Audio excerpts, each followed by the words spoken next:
Baik, Assalamualaikum warahmatullahi wabarakatuh. Yang terhormat Bapak Profesor Dr. Haris Supratno, yang saya hormati Bapak Dr. Haji Khairul Umam MPD, yang saya hormati pula Bapak Sobiqus Subur MPDI, yang saya hormati Bapak Dr.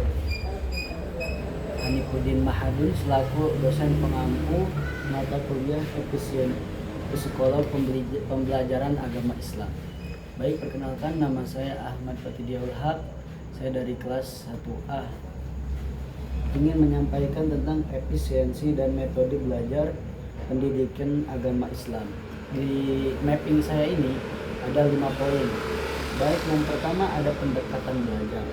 Pendekatan belajar menurut hukum JOS, yaitu siswa yang sering mengulang pembelajaran agar lebih mudah mengingat kembali materi yang sudah pernah dipelajari.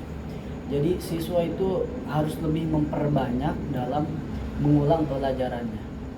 Sebagaimana banyak yang dikatakan, kita belajar satu pelajaran tetapi kita mengulanginya sebanyak 100 kali ataupun berkali-kali lebih banyak dari belajar tersebut. Sebab dikatakan juga, kata ulama, innamal ilmu al-murajaah wa fil i'adati fa'idah. Ilmu itu hidup dengan murajaah, dan mengulang-mengulangnya itu termasuk dalam fa'idah. Kemudian ada juga menurut Bellard dan Clancy, yaitu reproduksi analisis spekulatif. Yang pertama, reproduksi apa? Yaitu menghafal, meniru, menjelaskan tentang pelajarannya. Kemudian yang kedua ada analisis, yaitu bagaimana mengapa, berpikir kritis dan lain-lain dalam pembelajaran tersebut. Kemudian yang ketiga ada spekulatif, yaitu bagaimana sengaja mencari kemungkinan yang lain. Sebab di sini reproduksi yaitu ada 4 poin. Yang pertama menerima, mengelola, menyimpan, dan memproduksi. Kemudian menurut Biggs yaitu ada 3. Yang pertama ada pendekatan surface, yaitu santai, asal hafal, jadi gurunya tidak terlalu mengakang terhadap muridnya. Kemudian yang kedua ada pendekatan deep, yang ketiga ada pendekatan spesifik. Pendekatan surface yaitu digunakan para siswa tergantung motifnya, bukan karena sikapnya, terkadang pengetahuan karena takut tidak lulus. Kemudian pendekatan deep yaitu biasanya mempelajari materi karena memang ia tertarik dan merasa membutuhkannya.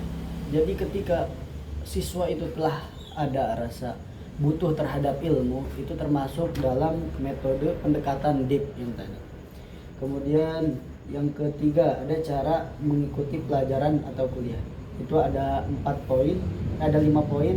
Yang pertama ada cara mendengar, yaitu kita harus mendengar apa yang diucapkan oleh dosen kita ataupun guru-guru kita, dan menulisnya dengan cara itu salah satunya. Kemudian yang kedua ada teks, buku, atau mempersiapkan alat-alat. Sebelum kita belajar, kita juga harus mempersiapkan alat-alat belajar kita seperti pulpen, buku, dan lain-lain, agar kita ketika pembelajaran dimulai sudah siap dalam memulai pelajaran tersebut.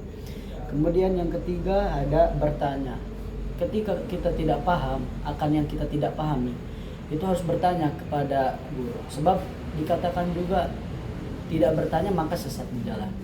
Oleh karena itu kita harus banyak bertanya kepada dosen ataupun guru ketika kita tidak memahaminya. Kemudian yang keempat ada berdoa.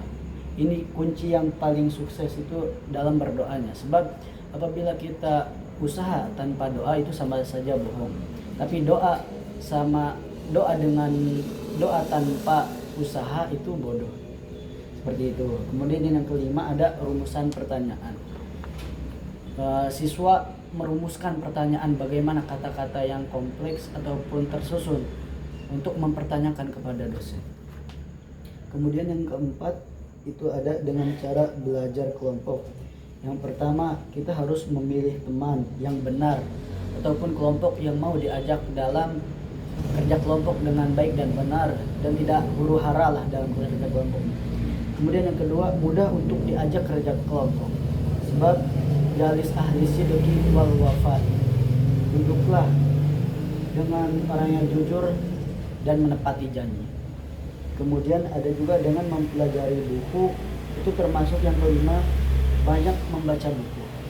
Apabila kita di luar kampus butuh belajar, itu harus memperbanyak dalam membaca buku. Sebab dikatakan juga Iqra dalam surat Al-Alaq itu menjadi wahyu pertama dalam Al-Quran, yaitu Iqra kepada Nabi Muhammad. Bacalah, sebab ilmu itu sangat penting bagi manusia. Laulal ilmu lakanan nasu kal bahaim. Manusia tanpa ilmu itu seperti hewan yang buas, yang tidak mengerti apapun. Mungkin cukup sekian dari efisiensi dan metode belajar pendidikan agama Islam ini. Kurang lebihnya mohon maaf. Jalan-jalan ke sumur ladang, bolehkah saya menumpang mandi? Apabila ada umur panjang, bolehkah saya presentasi lagi? Wassalamualaikum warahmatullahi wabarakatuh.